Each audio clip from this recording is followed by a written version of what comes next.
Tyler Perry's Sistas has always specialized in messy love triangles and hard-hitting emotional truths. But episode 11 might be the most combustible hour yet. What begins with a single luxury delivery blossoms into a powder keg of jealousy, bruised egos, and career-threatening fallout. 4 longtime fans of Zach and Fatima, the power couple affectionately known as Zatima. This chapter is a roller coaster of suspense, heartbreak, and simmering anger. A delivery at the doorstep. Fatima was still at work when the knock came. Zach, enjoying a quiet afternoon alone, opened the door to a courier holding a lavishly wrapped box. With an envelope with a single name printed in silver, Mr. Chaz Duncan. He opened it and saw a single appreciating her, and also giving her filthy compliments. Inside lay a designer handbag, so exquisite it seemed to glow against the tissue paper. The craftsmanship screamed money. But instead of admiration, Zach felt the first sting of unease. "See, this is what I was talking about?" he muttered. Earlier on he had told Fatima that the guy was trouble seeing this just confirmed it for him. The broadcast that lit the fuse. While the bag sat like a question mark in the living room, Zach flipped on the television for background noise. Fate, of course, had other plans. A financial news program filled the screen, spotlighting a charismatic real estate mogul, Mr. Chaz Duncan. The anchor's final words were a warning disguised as a compliment. "If you have anything you love, hide it from Mr. Chaz Duncan, because if he wants it, he will take it." The phrase hit Zach like a punch. It was more than a business profile. It was a challenge, a prophecy. The expensive gift was no longer a gesture of gratitude. To Zach, it was a declaration of war. Fatima's phone call. 2 different agendas. Before Zach could act, his phone buzzed. It was Fatima, cheerful, oblivious to the storm brewing in his chest. She explained that she had set up a meeting between Zach and, of all people, Mr. Chaz Duncan.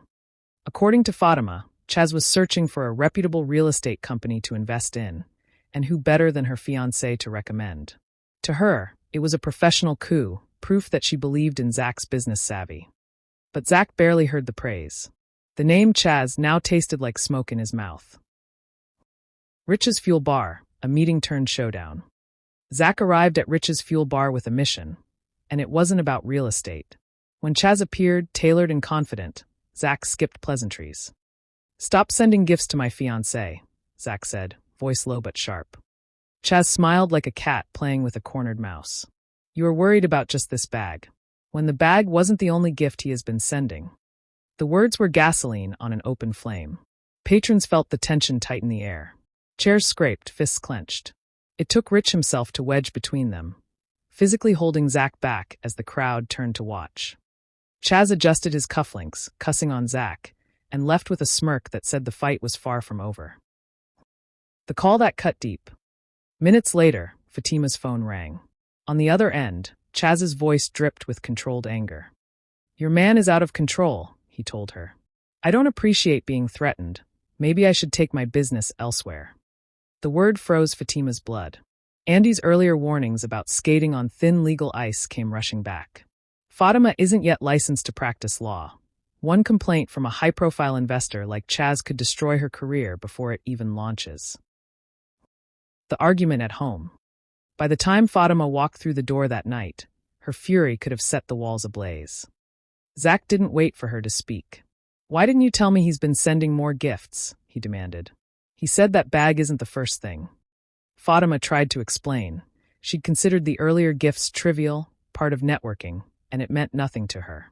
But Zach's jealousy was already in full roar. "Are you interested in him?" he asked, the question trembling with both fear and accusation.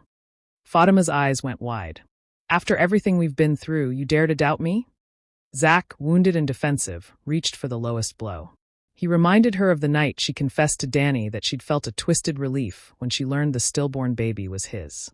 It was an old scar, but Zach ripped it open, framing it as proof that Fatima hides her deepest truths. The words landed like a slap. "You know how important my job is to me," Fatima shot back, voice shaking. "And you went and screwed this up for me. Do you have any idea what you've done?" Unable to stay another second in the charged silence, she grabbed her keys and stormed out, the door slamming like a gavel. Collateral damage. The night left more than bruised feelings. Chaz's complaint could ripple through Fatima's career, placing Andy's firm under unwanted scrutiny. Zach's reputation in real estate, carefully built over months, now carries the stain of a public altercation. And for a couple whose love has already survived paternity scares, jealous exes, and devastating loss, this latest blow might be the hardest to recover from. What comes next for Fatima? Episode 11 doesn't just set up a lover's quarrel. It threatens the foundation of Zach and Fatima's future. Will Fatima forgive Zach for endangering her professional standing? Can Zach recognize that his jealousy stems from fear, not Chaz's flirtation? And most chilling of all, has Chaz truly walked away, or is this only the opening move of a larger game? Tyler Perry has always known that the deepest drama lives in the gray space between love and fear. Here, a simple delivery becomes a weapon, and a single careless sentence, "If you have anything you love, hide it from Mr. Chaz," echoes like a prophecy. Final thoughts. Hide what you love. The television warning that first set Zach on edge becomes the haunting refrain of the entire episode. In one unforgettable hour, Sistas proves again that trust can be more fragile than any relationship, and jealousy, once sparked, burns hotter than any outside threat. For Zach and Fatima, the question is no longer whether they love each other. It's whether love is enough when fear and pride keep striking the match.